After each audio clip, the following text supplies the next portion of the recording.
تمہارے بچوں کو کفر کی تعلیم دینے کے اندر لوگوں نے لگا دیا. آخر مسلمانوں تم کب تک سو گے؟ کیوں نہیں تم جاگتے ہو؟ ارے جاگ کر دیکھو، اس کائنات عالم کے اندر چل کر دیکھو. تمہارے اللہ کے گھر کافروں نے ان جگہوں پر مسکن بنائے ہیں. کسی نے ان اللہ کے گھروں کے اندر اپنے جانوروں کو پالنا شروع کر دیا. کسی نے انہی اللہ کے گھروں کے اندر اپنے کارخانے کے اڈے بنا لیے. کسی نے اللہ کے گھروں کے اندر سور اور کتوں کے گوشت کو پھینکنا شروع کر دیا. مسلمانوں کوئی ظالم کھڑا ہوتا ہے اور پیغمبر علیہ السلام کی رسالت کے اوپر حملہ کرتا ہے. کوئی کھڑا ہوتا ہے پیغمبر علیہ السلام کے ختم نبوت والے تاج کے اوپر حملہ کرتا ہے. کوئی اٹھ کھڑا ہوا.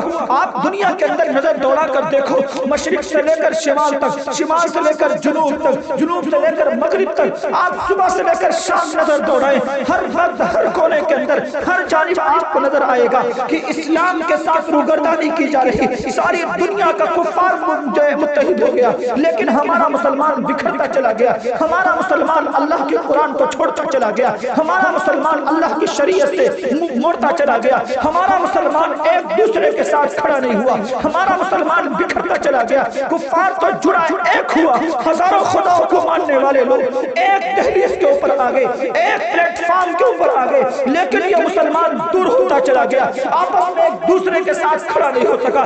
آج اس کے گھر کے اندر آگ لگی ہے، کل تمہارے گھر کے اندر آگ لگے گی. آج اس کے گھر کو جلایا گیا ہے، کل تمہارے گھر کو جلایا جائے گا. تم یہ مت سوچو کہ اس کے گھر کا مزاج غلط تھا تبھی اس کے گھر کی بیٹی کافر کے بستر پر سوئی اور کافر کی عزت بن کر کے رہ گئی. لیکن مسلمانوں تم نے اس بات کو کیوں نہیں سوچا کہ وہی بیٹی، وہی ماں اور وہی پیاری شہزادی، باپ کی آغوش کے اندر رہنے والی، بھائیوں کے پیار کو نظر نظروں سے دیکھنے والی، آخر کیا بات ہوئی کہ آج وہ بیٹی کافروں کے بستروں پر پہنچ گئی اور کافروں کے بچے اپنے پیٹ سے جنے گی؟ کیا ہو گیا تمہیں؟ اسی زبان سے اللہ کا نام لیتی تھی لیکن آج کافروں کے گھروں کو آباد کر رہی ہے. اے مسلمان ذرا اٹھ اور بیداری کی چادر کو اپنے اوپر ڈال اور غفلت کی چادر کو ہٹا دے. ایک اللہ کی وحدانیت کا تو اقرار کرتا ہے، پیغمبر علیہ السلام کی لائی ہوئی شریعت کے اوپر تو عمل پیرا ہوتا ہے. آخر پھر تیرے اندر یہ بات کیوں نہیں پیدا ہوئی کہ محمد رسول اللہ صلی اللہ علیہ وسلم کی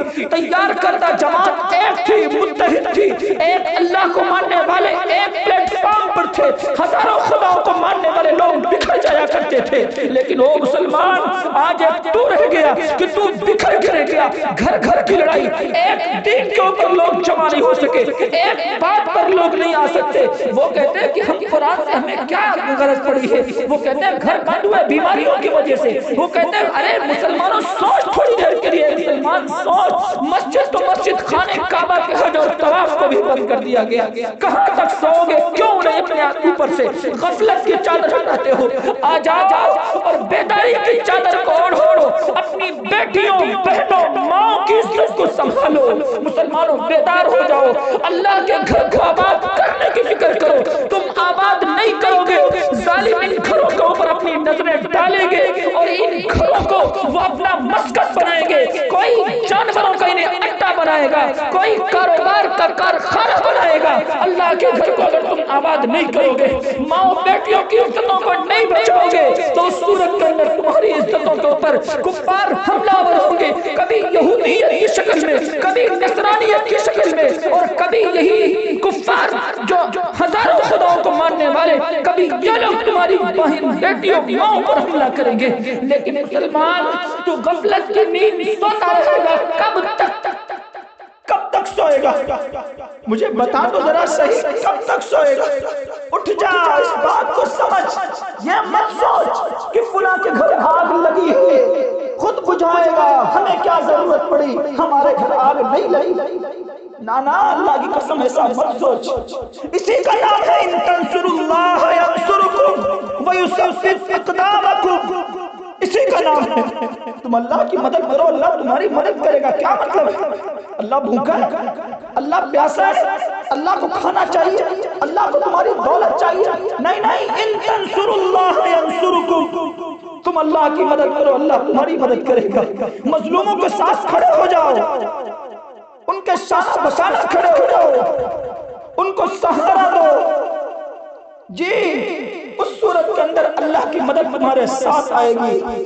ساری دنیا کی طاقتیں مل جائیں گی لیکن تمہیں تمہارے ایمان سے موڑ نہیں سکتی، تمہاری عزت کے اوپر حملہ آور نہیں ہو سکتے۔ لیکن اوے مسلمان تمہیں کیا ہو گیا؟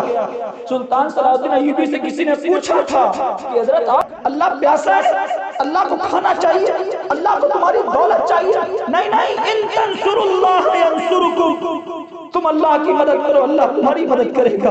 مظلوموں کے ساتھ کھڑے ہو جاؤ، ان کے شانہ بشانہ کھڑے ہو جاؤ، ان کو سہارا دو، جی اس صورت کے اندر اللہ کی مدد تمہارے ساتھ آئے گی، ساری دنیا کی طاقتیں مل جائیں گی، لیکن تمہیں تمہارے ایمان سے موڑ نہیں سکتی، تمہاری عزت کے اوپر حملہ آور نہیں ہو سکتے۔ لیکن اوے مسلمان تمہیں کیا ہو گیا؟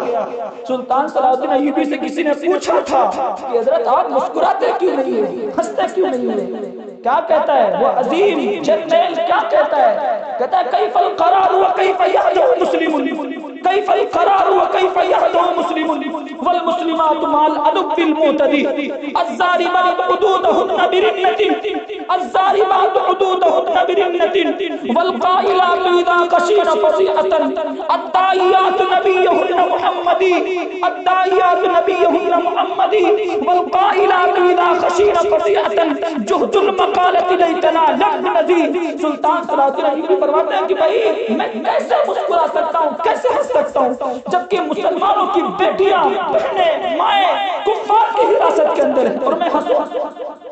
وہ بیٹیاں جب کوئی ظالم کی عزت پر حملہ آور ہوتا ہے اس وقت وہ بیٹیاں ظالمات حدودہن برنة اپنے آپ کو پیٹتی ہے، مارتی ہے، چیختی ہے، چلاتی ہے اور کہتے ہیں یا اللہ کوئی محمد بن قاسم نہیں بچا کہ تیری دنیا کے اندر جو میری عزت کو بچا سکے، یا اللہ کوئی اس طرح بہادر جوان نہیں بچا جو میری عزت کو بچا سکے۔ بیٹی روتی ہے، چیختی ہے، چلاتی ہے، یا اللہ زمین پھٹتی میں اس کے اندر دفن ہو جاتی، یا اللہ اس زمین کو میری قبر بنا دے۔ بیٹی چیختی ہے، روتی ہے، لیکن مسلمان تیری غیرت کہاں چلی گئی؟ تجھے کیوں سمجھ میں نہیں آیا کہ تیری بیٹی کافر کے گھر پہنچی اور تو سوتا رہ گیا؟ ہمارے خطبہ کو بیانات سے وقت نہیں ملا نمازوں پر بات کرتے ہوئے، روزوں پر بات کرتے ہوئے، ارے ان کی عزتوں پر بات کیوں نہیں کی؟ کیوں بات نہیں کی ان کی عزت کی؟ ان کے ناموس کی بات کیوں نہیں کی؟ زندگیوں میں دین نہیں آیا، قرآن نہیں پڑھایا، شریعت نہیں بتائی، تو پھر یہی ہوگا نا امت کے ساتھ؟ بیٹیاں غیروں کے گھر جائے گی نا، مسلمان غفلت کی نیند سوئے گا نا۔ ارے آؤ پیغمبر کی زندگی دیکھو، اگر حضور اکرم صلی اللہ علیہ وسلم کے زمانے کی بات دیکھو، پیغمبر علیہ السلام کے پیارے صحابہ، ان میں سے ایک صحابی کھڑا ہوا تھا، ایک مسلمان بچی اپنے سر پر دوپٹہ ڈالے ہوئے یہودیوں کے بازار کے اندر پہنچتی، اور معلوم ہے کیا ہوتا ہے؟ یہودی مزاج کا میں بتانا یہ چاہ رہا ہوں کہ دیکھو مسلمان بچی بھی معصوم تھی، اپنے سر کے اوپر قرون اولیٰ کے زمانے کی اپنے سر کے اوپر دوپٹہ ڈالتی، وہ بچی بازار کے اندر جاتی یہودیوں کے، یہودی مزاج کے اندر دوپٹہ لیتا ہے بچی کو اور ایک جگہ پر پھنسا دیتا ہے، وہ بچی آگے بڑھتی سرسنگا ہوتا ہے، صحابی رسول دیکھتے ہیں غیرت اجاگر ہو جاتی ہے اور آگے بڑھ کر اپنے نیام سے تلوار کو کھینچ یہودی کو قتل کر لیتے، سارے یہودی مل کر اس صحابی کو قتل کرتے ہیں۔ پیغمبر کو خبر ہوتی ہے، حضور اکرم صلی اللہ علیہ وسلم پوری صحابہ کی جماعت لے کر پہنچتے ہیں۔ آج ہم مسلمان کیا ہوا؟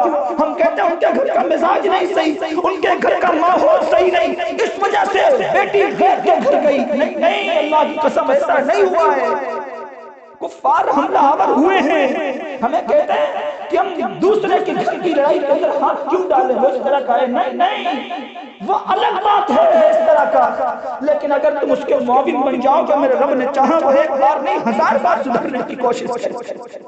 مسلمان اس بات کو سمجھ، ان تنصروا اللہ ینصرکم، اس لیے بیٹیوں کی عزت تمہارے ہاتھوں ہے، اللہ کے گھر کو آباد کرنا تمہارے ذمہ ہے، اللہ کے قرآن کی حفاظت کرنا تمہارے ذمہ ہے، اور اسی طرح سے پیغمبر کی ناموس کی جنگ لڑنا تمہارے ذمہ ہے، اصحاب محمد کا دفاع کرنا تمہارے ذمہ ہے، بوڑھی ماؤں کا سہارا بننا تمہارے ذمہ ہے۔ اگر تم نہیں کھڑے ہوگے تمہارے بعد کوئی دوسری امت نہیں آئے گی، تم ہی آخری امت امت ہو، تم ہی آخری امت ہو، اگر تم چاہو گے تو دین سربلندی اور سرفرازی کی جانب گامزن ہو جائے گا۔